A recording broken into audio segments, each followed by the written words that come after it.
أعوذ بالله من الشيطان الرجيم.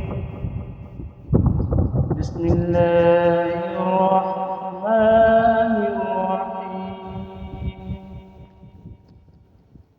أولئك على هدى من ربهم وأولئك هم المفلحون.